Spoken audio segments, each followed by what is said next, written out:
excited to have you here. Please go ahead, and if you're able to let us see your bright and shiny faces, and we will go ahead and get started with our program.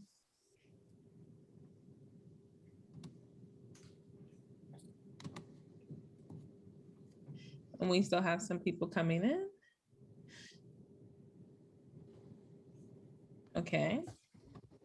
So hi, everybody. My name is Dr. Annice Fisher, and I am the founder of the Be Free Woman, and I'm also the author of The Power Within Me, The Road Back Home to the Real You. And I'm really excited to be in community with you. I'll let my good friend, Dr. Joyvina Evans, introduce herself here in a second. But we're gonna make this a high impact hour. You are connecting with two women where coaching is a part of what we do, uplifting and loving on women to become who we are, to let all of our power shine is what we do. So feel free to grab a journal if you don't have something to write with. Feel free to turn your screen on to be with us in this space. And we're gonna go ahead and get started. Joyvina, did you want to introduce yourself just quickly, and then I'll hop on? Absolutely. So hello, everyone. I'm super excited that you all decided to join us. Thank you, thank you, thank you. We know that this is during the week. You have a lot of other things that you could be doing. So just grateful that you decided to be with us today.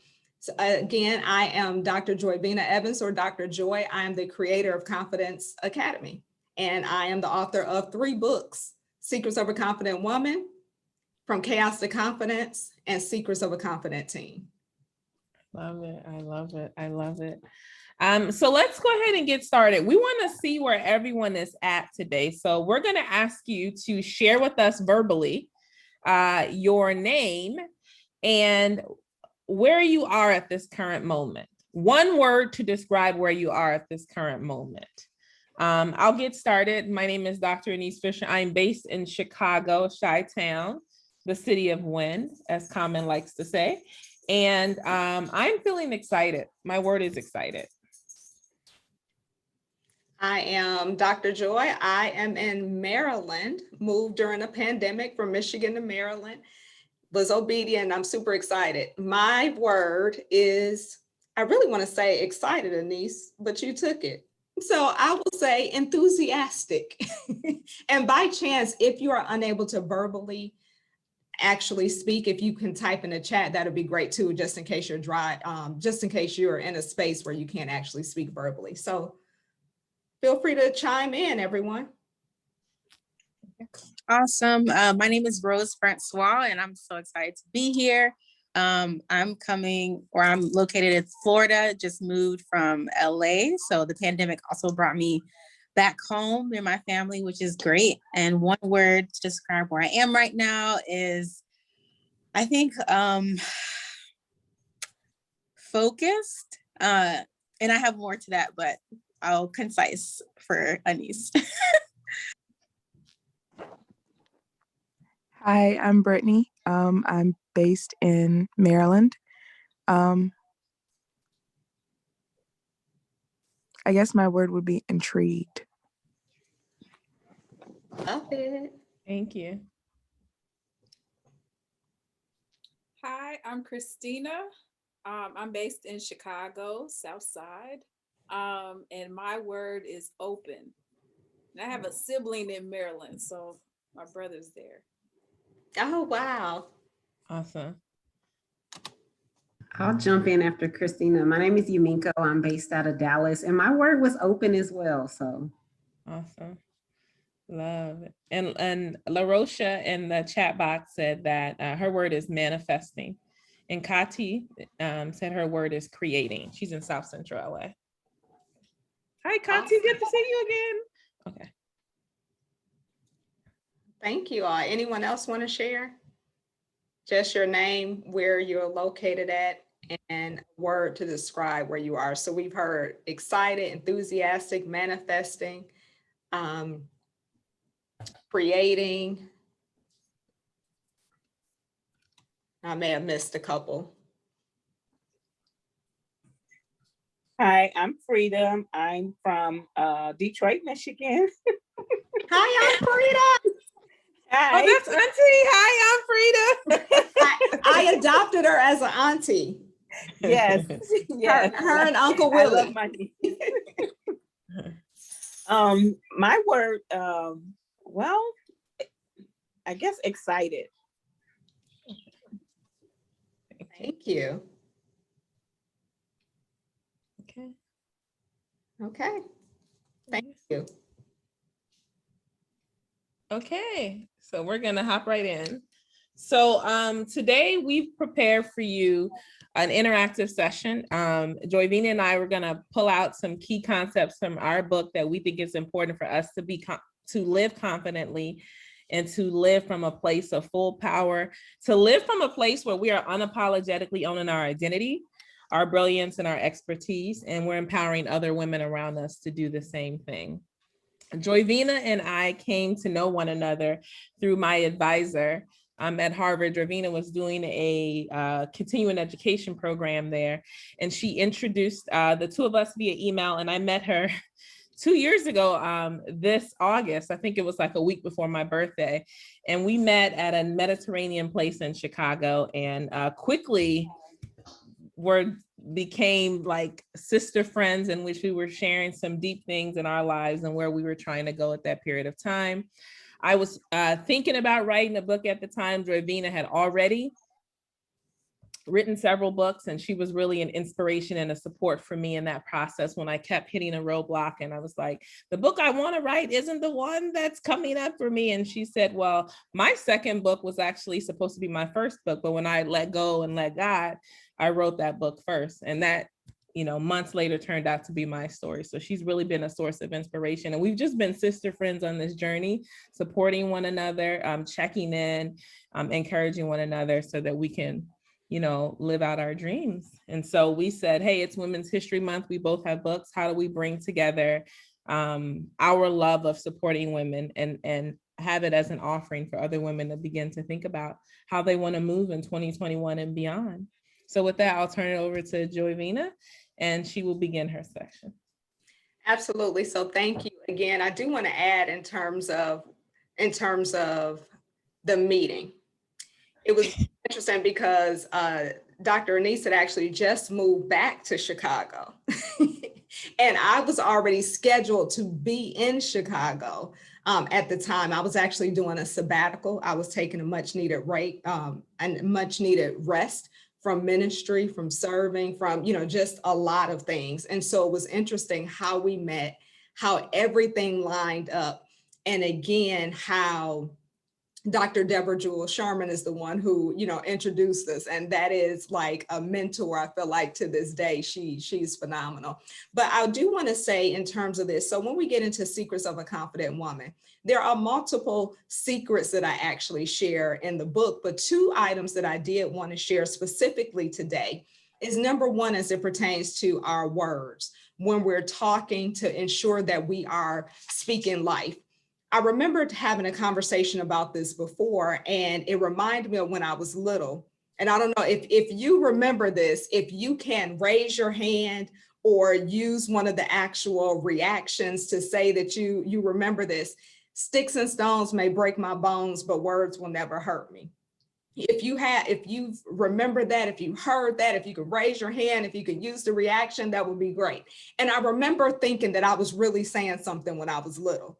Like, I just thought, I'm the youngest of five. I just knew I was saying something powerful, with my little two ponytails, running around talking about sticks and stones may break my bones, but words will never hurt me.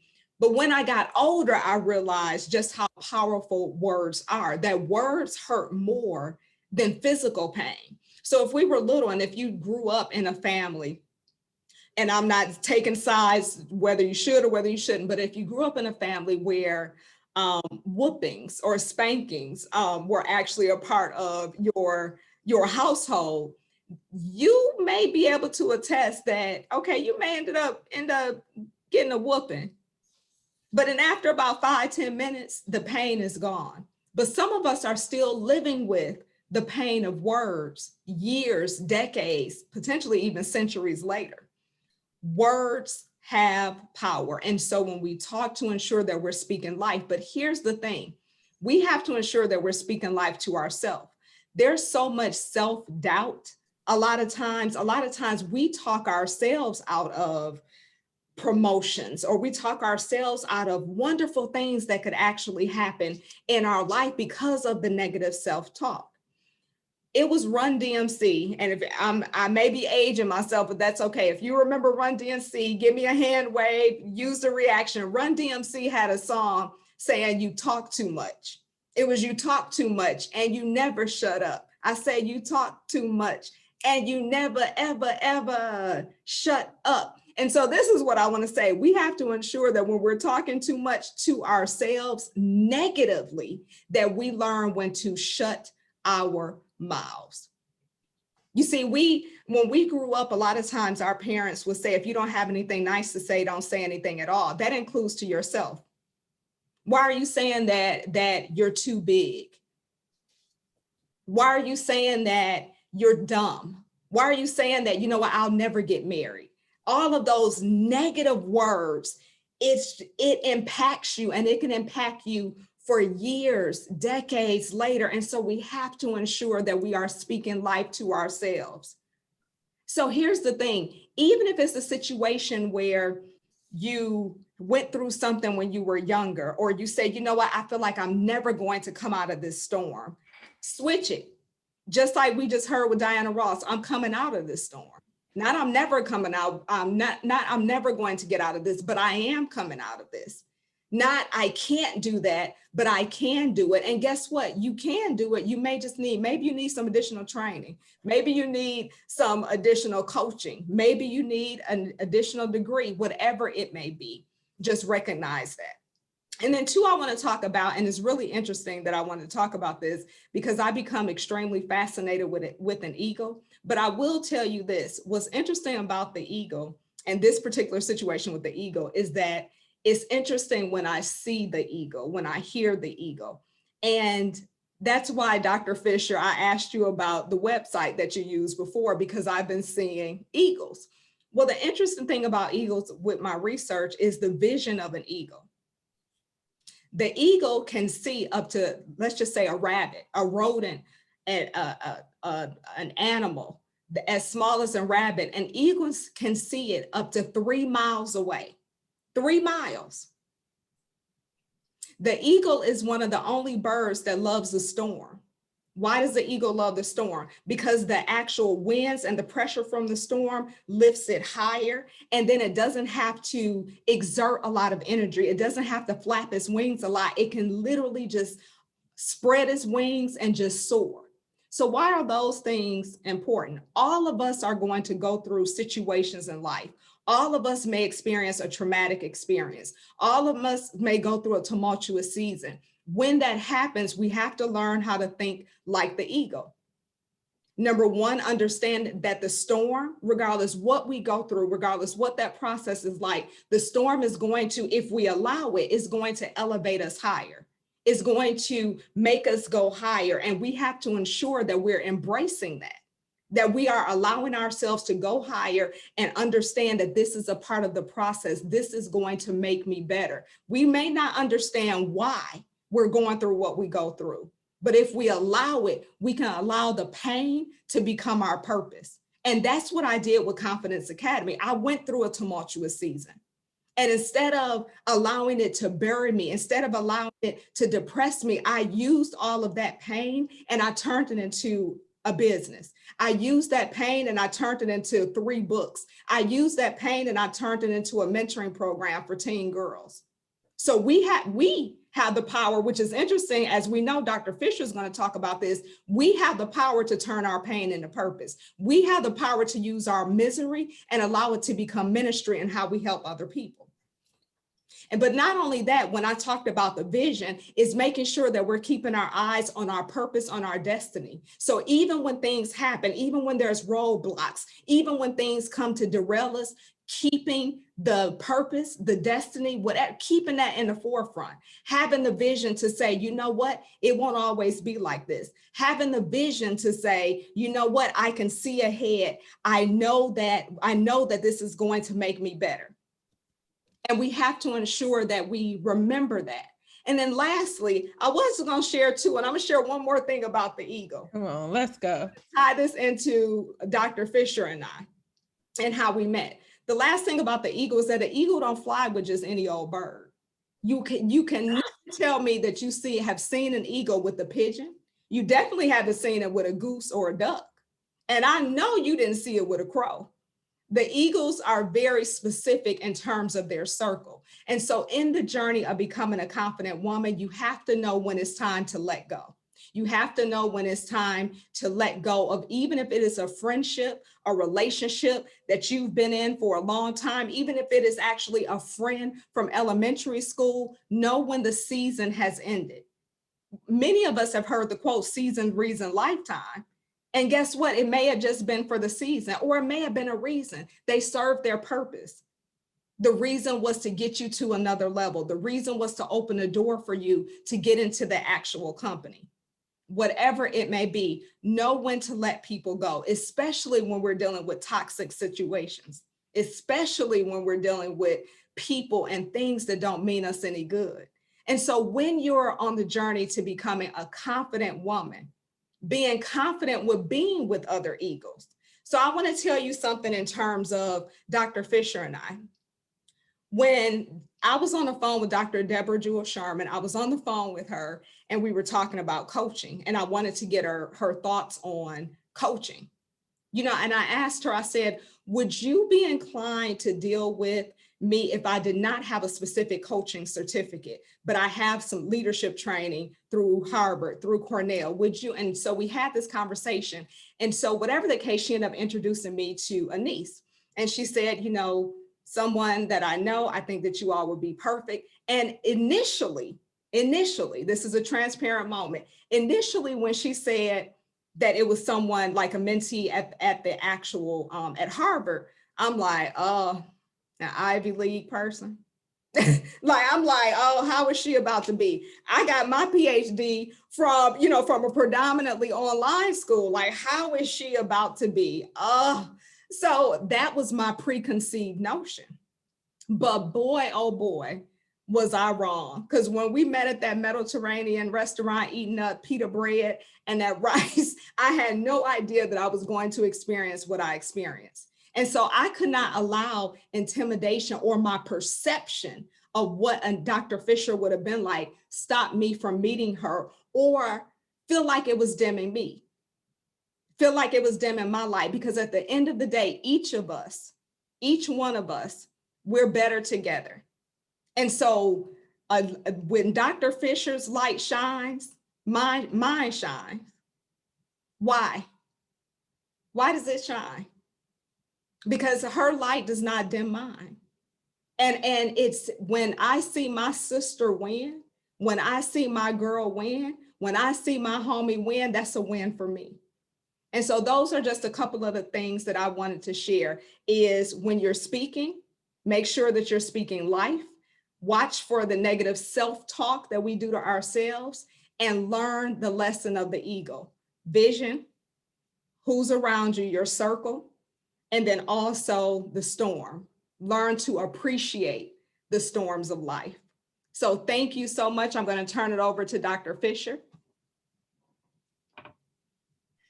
And we'll have some Q&A here. So I want to first say, I'm just picking up right where you dropped the mic, Joyvina. And what I heard you talking a lot about is we all have individual choices that we can make along the way. I can make a choice for how I choose to use my words. I can make a choice for how long I'm going to allow myself to be in a situation. I can make a choice on my company. I can make a choice about my vision. I can make a choice about my purpose. None of us get to where we are by accident. You didn't just all of a sudden open your laptop or turn on your phone and bam, this session popped up for you. You made a personal choice to take time on a Tuesday to engage with us. And that is critical in every situation. So I have a quote for you all. This is going to be interactive. If you have not been to the Black church, this is going to be the call and response. So I'm going to call with the question. I'm going to ask you to respond on the way back. So let me share my screen here. Okay, everyone, can everyone see that quote? We have power and choice in every situation. It is up to us to decide if we want to use them. What do you think about that? What are your thoughts when you see that quote? Agree, disagree? I have tough skin, so bring all of your perspectives.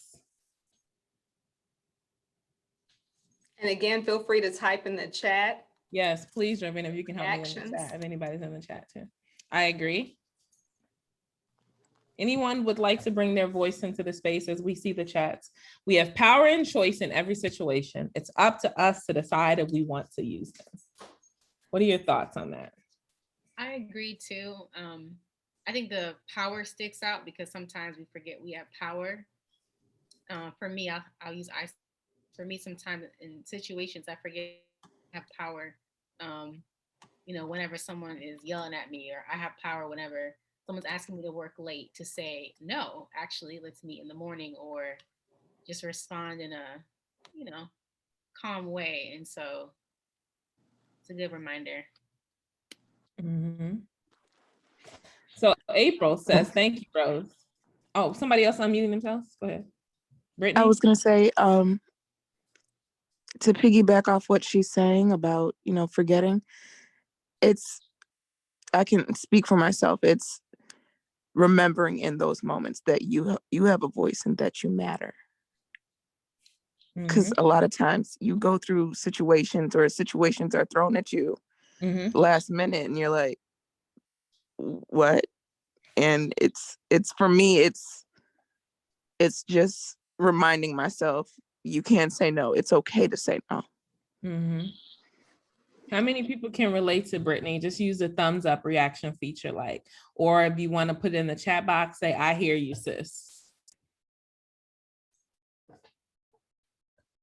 So I want to invite in this comment from April in the chat box. She said, depends on the situation.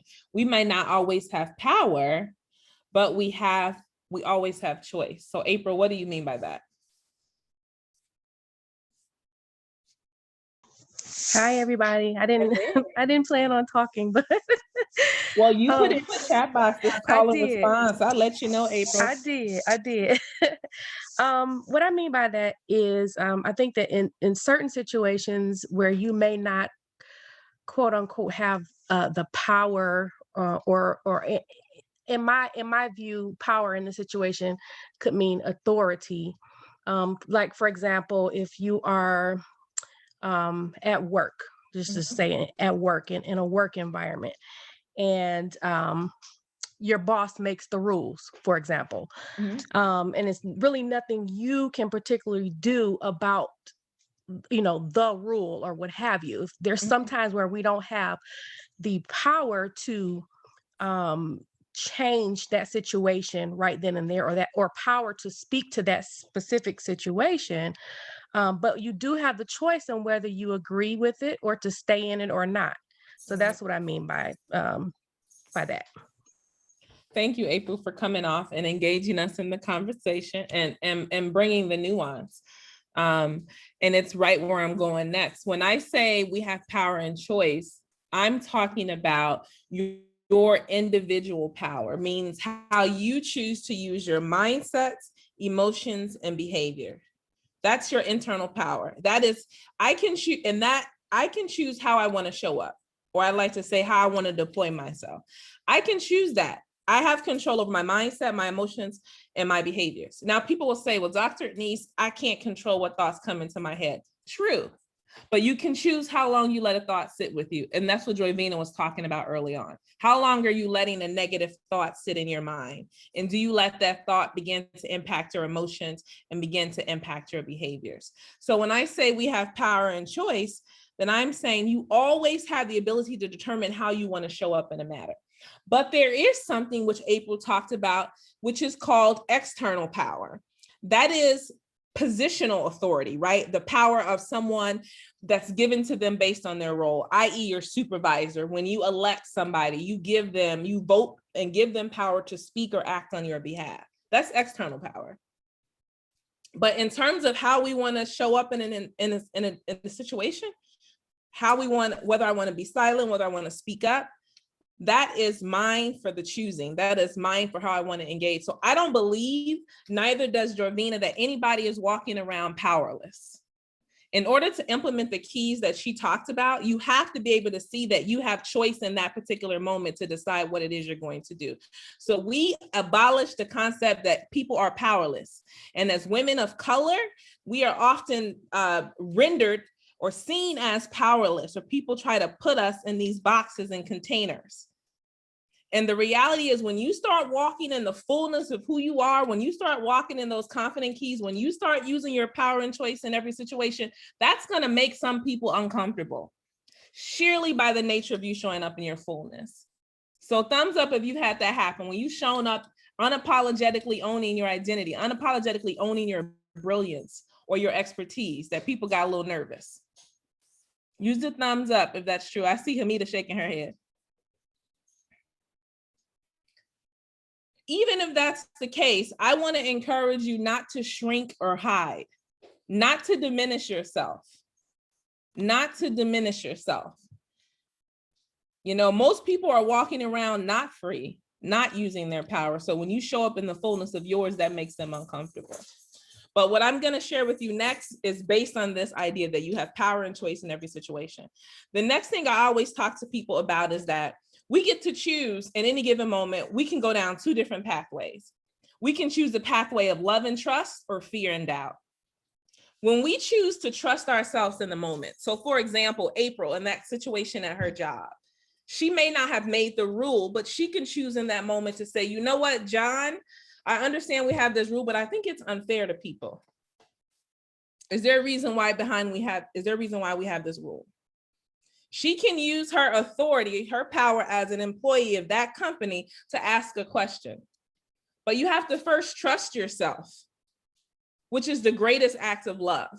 So a part of us walking in our power is saying, I'm going to trust myself in the moment to give it a try, to try my solution. Because none of us are in any place by accident. When you are sitting at the table, at the meeting, when you're in the conversation with your partner or your friends, that's your appointment and your anointment from destiny to be in that moment, because you're not just there accidentally. So the universe, creator, whatever you want to call it, has aligned the stars for you to be sitting in that particular place at that moment.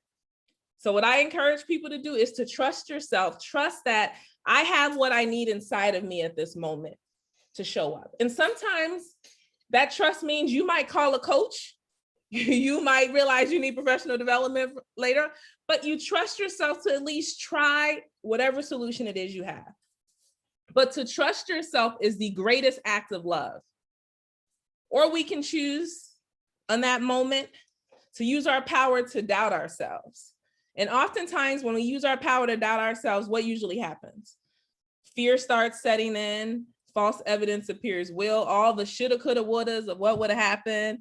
We don't see ourselves as enough in the moment. And then what happens? We maintain status quo. Has anybody ever had that happen to them before? Put "you coming down my driveway" in the chat box. If that's happened to you, where fear is just kind of, you let fear run rampant. Coming down my driveway is all I need to know. And that doesn't mean that we don't experience fear. But what I tell people is we're only born with two fears: the fear of loud noises and the fear of falling.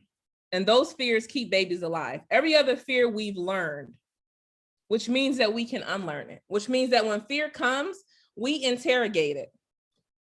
What am I worried about? What do I think is the worst thing that can happen? Interrogate the fear. And now some people say, you know, Annice, actually, I disagree with you. I'm driven by fear. Fear makes me go. And I say, wrong answer. The moment you decide to take the action, you've decided to trust yourself because you're taking action towards that very thing. So what you've actually done in the moment is to convert that fear to trust, because now you're moving, because fear keeps us paralyzed. But when you say, I'm just going to try it, you know, the daily text I sent out today is sometimes you have to sometimes you have to jump out on a leap of faith. Because if you don't try it, you never know whether or not it's going to be possible. So I want to walk you through an activity. This is my 4-step consciousness raising process, because people sometimes look at me and say, oh no, this is great in theory, Annice, but like, how do you live out this statement? So I always want to leave folks with a tool. And this 4-step consciousness raising process, you should screenshot this, print it. Mine is sitting next to my desk, save it in your phone. This is what you can use in the moment to slow yourself down. What you can use in the moment. Oh my goodness. What you can use in the moment. You can hear my music now. What you can use in the moment. I don't know why. Can you hear my music? No. Can you hear my music? No, we can't. No. Okay. The devil is a liar. I put on my AirPods and my iPod started playing. Okay. So anywho, this is what you can use in the moment, these 4 steps. So what I want you to think about right now, I want you to think about an area where you have not been showing up in your power, but you want to challenge yourself to use your choice and use your power. Think about a situation. Go ahead and write it down. And when you're done, in the chat box, if you can say, I got mine. So I know everyone is ready for this part. Situation where you have been wanting to use your power, but you may have let fear and doubt keep you stagnant. And you want to take a risk. You want to jump out there and use your power and choice. That's why you came to the session. We told you it was going to be an hour packed, that you were going to be. Joyvina gave you the first part. I'm giving you the second action step.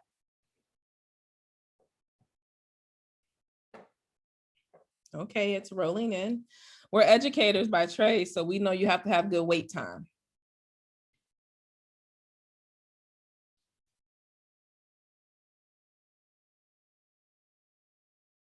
Okay. So the first step in this model, in the 4-step consciousness raising process, is choice. You have to make a choice for how do you want to use your power in this situation. Do you want to trust yourself, which is the greatest act of love, or do you want to be in fear? I want you to answer that question. Do you want to trust yourself to make a move, or do you want to stay in the fear and doubt? You have to make the choice. Go ahead and answer that question for yourself. You don't have to type in the chat box. This is for you. And I literally say to my clients, whether I'm working with one-on-one or an organization, ask yourself that question. Because when you ask yourself that question, it slows you down to be more present in the moment. A lot of us are running on a rat race and we're going 800 miles an hour. You don't have to go 800 miles an hour because everybody around you is going 800 miles an hour. Actually, Joyvina is the queen of being able to slow the show down. But it is because when you think about a crisis negotiator, people who folks turn to in terms of crises, are they the hysterical people that are running 800 miles an hour? No, you're going to the person that's cool as a cucumber. So asking yourself that question slows you down to be more present. The next question I want you to answer for yourself is, how are you currently using your power in this situation? Be honest with yourself.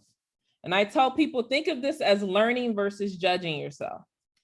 We've exposed you to new content. Don't start judging yourself and going in a ditch. Just look at, what am I learning about myself that I can do differently? So ask yourself, how am I currently using my power in this situation? Go ahead and write it in one sentence on whatever piece of paper you're using.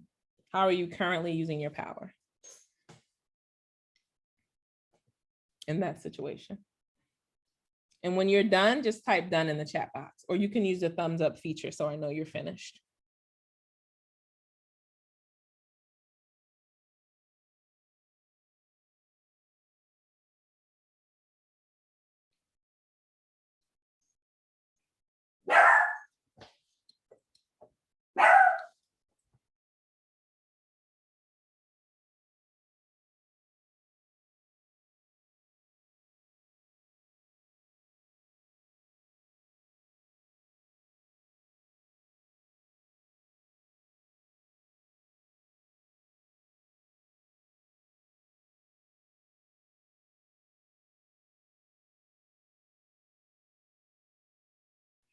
Okay, so after you ask yourself that question, we go to step 3, which is self-awareness. So we go one layer deeper.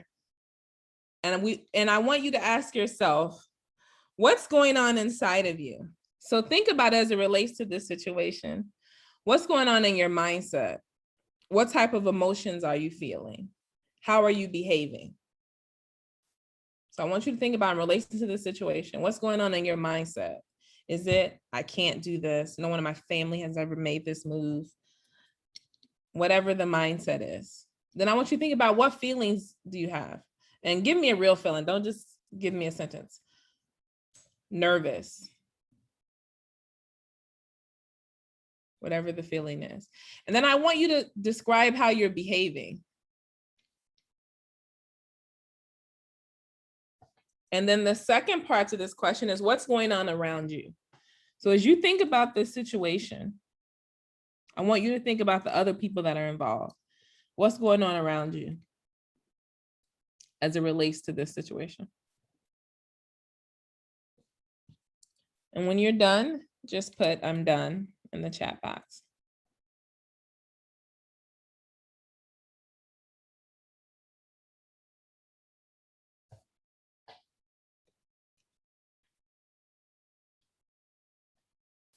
Okay, I'm going to ask for a few people to come off mute and just share. What are you noticing so far from these 3 questions?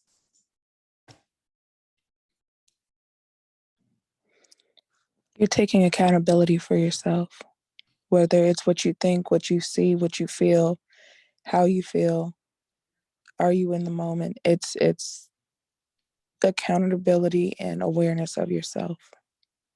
Okay, thank you, Brittany. Thank you for sharing. Anybody else can relate to what Brittany said or what you yourself are experiencing?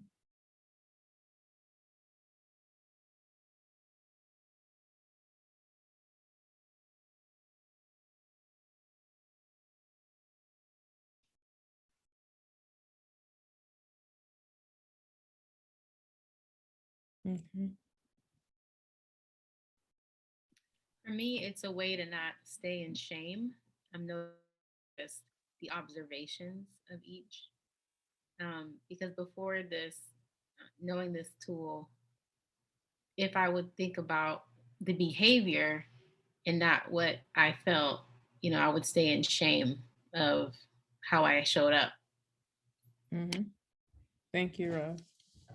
Yeah, this process, when I designed this, was about you being graceful with yourself. Like we give grace to everybody else, but not all the time to ourselves. So this is slowing you down to really think about, how do I want to show up in this situation? How am I currently showing up? What the heck is going on inside of me and around me? Because sometimes your environment is feeding into your emotions and why you're not showing up in your power. And that sets us up for the last step, which is intentionality. Now, I didn't bring you 3 steps just to let you stay sitting. The last step, intentionality, is what is the most effective way to deploy myself in this situation? And let me tell you why I use deploy. 1, I was in ROTC for 4 years, but 2, deploy is a military term for readiness. Anybody here in the military, have a military background? Okay. When we say deploy, that means you have taken the steps necessary to be at a level of readiness to go out and act, to take action. Brittany said military brat. So when I say deploy, I'm saying if you take time to be thoughtful about how you want to use your power, know what you're doing, what's feeding you and what's going on in your emotions, you can be more thoughtful for how do you want to show up? What's the most effective way? But you have choice in that most effective way of how you want to show up. It might be email somebody later, apply for the job, intervene, but you have to choose how you want to show up. No longer are we just allowing things to happen to us. So I want you to ask yourself, what's the most effective way for you to deploy yourself in this situation? The one that we started out with. And I want you to write down something that you actually can take action on when you are no longer with us in this community.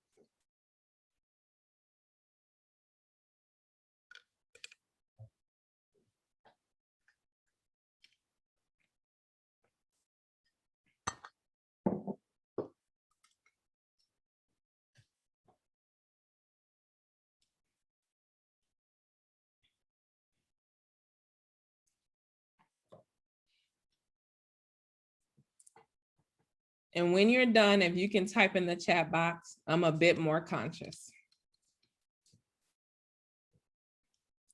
And then I'll ask a few people to share, and then we'll open it up for some Q&A.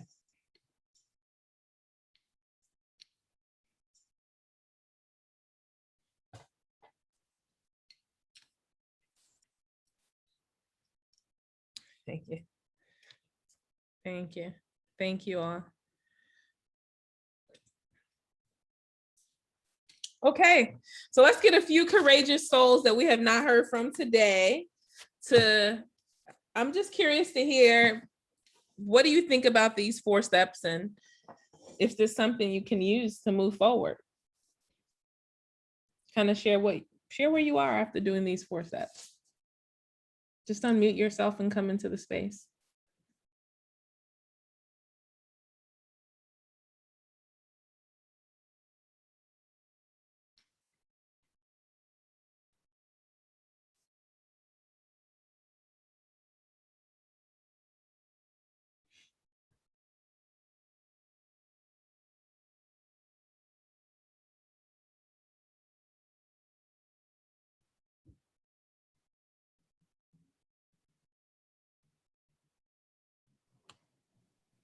You know, I'm a professor by night and an educator by trade, so I can sit in some silence and wait time. Joyvina, did you have something? Yeah, I was just gonna say, in terms of, I was a part of your phenomenal book club last year, and we went through these items at that point. And I wanted to share how I actually used it when a situation came up at work. There was a situation as it pertained to a lot of different things that was going on in the country, specifically the injustices, and the university did not make a statement. And so I'm in a leadership position at this particular university. They're not making a statement. And I realized I had a choice, you know, in terms of, do I do something? Do I say something? Do I speak up? Do I let them know how I feel as a Black woman? Or do I just stay quiet? I decided I was a little nervous to have to actually have a conversation with the actual dean.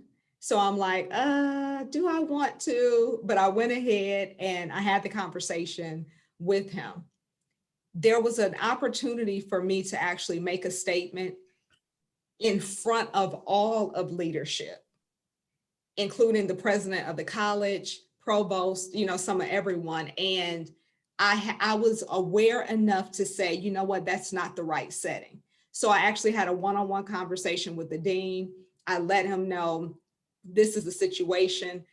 I feel like I have been, and this was the thing, is that really, Dr. Fisher, I felt like Esther in terms of, you know what, I was called for such a time as this, to be the one to actually speak up, to use my leadership role to try to make a difference. And so I had the conversation with the dean. He in turn had a conversation with the provost and went to the president. And the president did end up acting and sent out communication condoning the violence. And this particular university is in Alabama.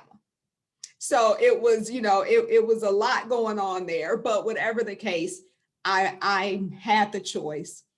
And I was able to use the power and my position effectively. Again, thanks to your actual 4-step process. So just wanted to share that.